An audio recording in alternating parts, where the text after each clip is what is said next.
নমস্কার, আমি Sanchita. Cooking with সঞ্চিতাতে আপনাদের স্বাগত জানাই। আজকে নিয়ে এসেছি শিমের একটা দুর্দান্ত নিরামিষ রেসিপি। খেতে লাগবে অপূর্ব, গরম ভাতের সাথে জাস্ট ফাটাফাটি। তো চলুন দেখে নিই আজকের রেসিপি। প্রথমেই আমি শিম নিয়েছি 500 গ্রাম। শিমটাকে খুব ভালো করে ধুয়ে পরিষ্কার করে একদম দুভাগ করে নিয়েছি। এরকম করে দুভাগ করে নিয়ে এরপর চলে আসছি মূল রান্নায়। কড়াইয়ে প্রথমেই দিয়ে দিলাম 2 টেবিল চামচ পরিমাণ সরষের তেল। সরষের তেল দিয়ে শিমটাকে খুব ভালো করে ভেজে নিতে হবে। শিমটা ভাজার সময় এখানে দিয়ে দিলাম পরিমাণ মতো লবণ আর দিয়ে দিচ্ছি সামান্য পরিমাণ হলুদ গুঁড়ো। ব্যাস, এরপর হাই হিটে শিমটাকে খুব ভালো করে ভেজে নেব, শিমটার কালার চেঞ্জ হওয়া পর্যন্ত। শিমটা ভাজা হতে হতে এখানে একটা মশলা রেডি করে নিচ্ছি।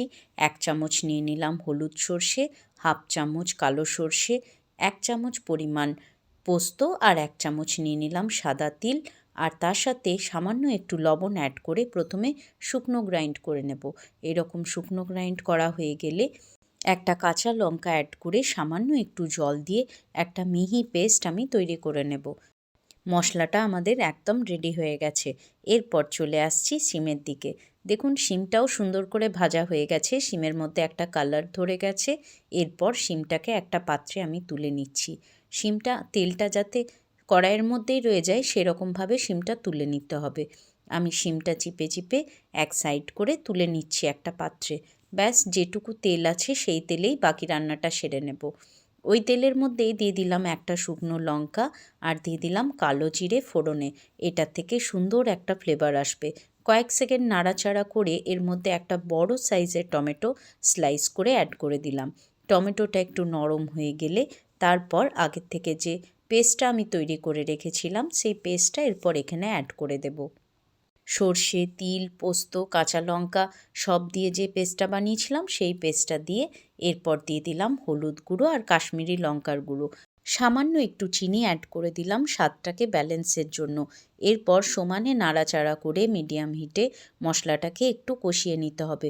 মশলাটা একটু কষানো হয়ে গেলে তারপর এখানে আমি পরিমাণ মতো একটু জল অ্যাড করে দেব, যাতে শিমগুলো এর মধ্যে ভালোভাবে সেদ্ধও হয়ে যায় আর সমস্ত মশলা যেন শিমের মধ্যে সুন্দরভাবে কোট হয়ে যায়।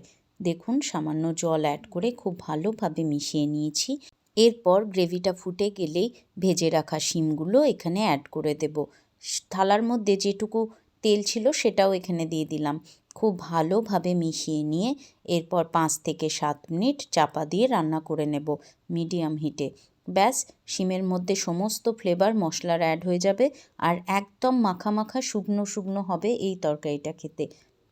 যে কোনো নিরামিষের দিনে গরম ভাতের সাথে এই রকম শিমের তরকারি একবার হলেও ট্রাই করে দেখবেন। স্বাদটা কিন্তু মুখে লেগে থাকবে, এত অপূর্ব হয় খেতে।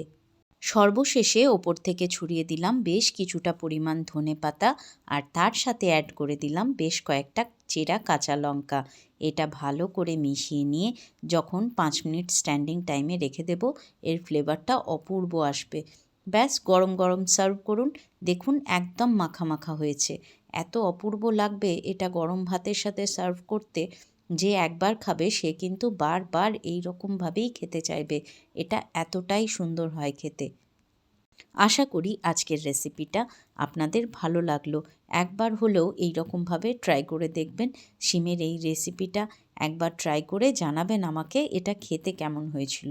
আমি আপনাদের সুন্দর কমেন্টের আশায় থাকব। আজকের রেসিপি ভালো লাগলে আমার চ্যানেলটাকে লাইক করবেন, শেয়ার করবেন এবং সাবস্ক্রাইব করে আমার বন্ধু হয়ে আমার পাশে থাকবেন। আমার নতুন বন্ধুরা বেল আইকনটা প্রেস করে অল নোটিফিকেশানটা অন করে দেবেন, তাহলে যখনই আমি ভিডিও দেব আপনাদের কাছে নোটিফিকেশান চলে আসবে। আপনারা সবাই ভালো থাকবেন, সুস্থ থাকবেন এবং আনন্দে থাকবেন। দেখা হবে নিত্য নতুন রেসিপি নিয়ে পরের ভিডিওতে। আজকের মতো তাহলে এখানেই বিদায় নিলাম। টাটা।